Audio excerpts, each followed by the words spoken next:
Tere, minu nimi on Kaia Ahven. Täna ma siis teen sõrnikuid koos tormoosiga. Meil on vaja siis kõigepealt ühte suurt kaussi, kuhu me hakkame taigna tegema.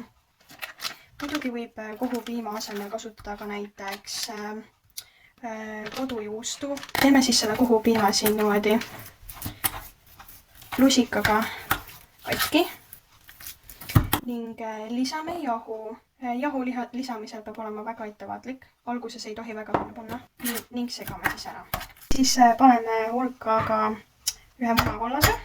Nii, paneme selle siia ja segame. Siis paneme hulka suhkru ja segame uuesti. Mina teen täna siis klassikalisi. Muidugi on ka tähtis, et ma maitsestaksin seda soolaga. See soola panemine on siis maitse järgi. Kui tainas on segatud, siis tuleb see panna külmkappi.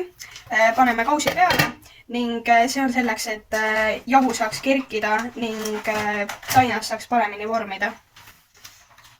Nüüd, kui tainas on külmkapis, siis me teeme vahekoristuse. Senikaua, kuni tainas on külmkapis, teeme meie ära tormoosi.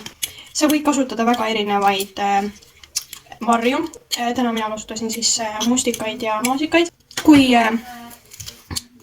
marjad on liiga nagu jäätunud või kõvad, siis soovitan neid taina tegemise ajal hoida väljas, et neid oleks kergem teha katki. Nüüd me võime lisada ka suhkru vähehaaval.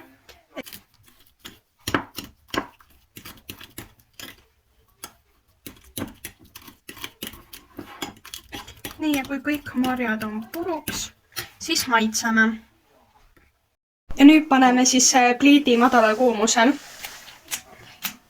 Nii, ja nüüd, kui tainas on olnud vähemalt pool tundi külmkapis, siis teha omale meelepärased pätsikesed sellest tainast.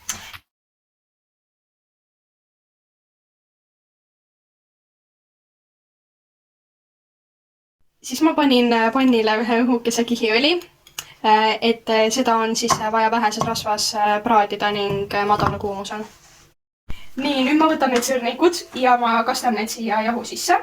Muidugi võib kasutada ka muid paneeringuid, näiteks mannat või liivsaia, aga täna ma kasutasin siis jahu, sest et see on täiesti nagu klassikaline. Vahepeal võivad sõrnikud minna ka kujust välja, kuid sellest ei ole midagi hullu, sellepärast et siis sa võid uuesti neid ära vormida. Ning siis, kui pann on soe, siis võtame need sõrnikud ja hakkame panema need siia pannile. Siis me praeme sõrnikuid umbes 3–5 minutit, kuni need on kuldpruunid mõlemad poolt. Siis muidugi võib vormida ka panni labidaga. Ning kui sõrnikud on olnud umbes 3 minutit pannil, siis on aeg pööramiseks. Ja siin ma kasutan hetkel 2 pannilabidat.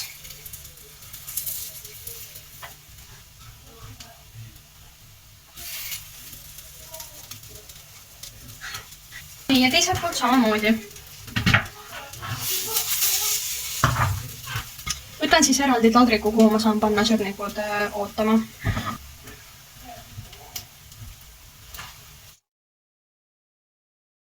Paneme siis panni ära ja paneme pliidi kinni ning alustame serveerimisega. Et serveerimisega alustada, siis muidugi on meil vaja taldrikuid, moosi, muidugi sõrnikuid, siis kaunistuseks tuhksuhkrut ning külmutatud marju. Kuid kõigepealt võtame need maasikad siit ning kuna need on suhteliselt suured, siis teeme nad väiksemaks, et taldrikul oleks ilusam vaadata seda. Võtame siis siit sõrnikud, asetame need keskele ning paneme 3 tükki üksteise otsa.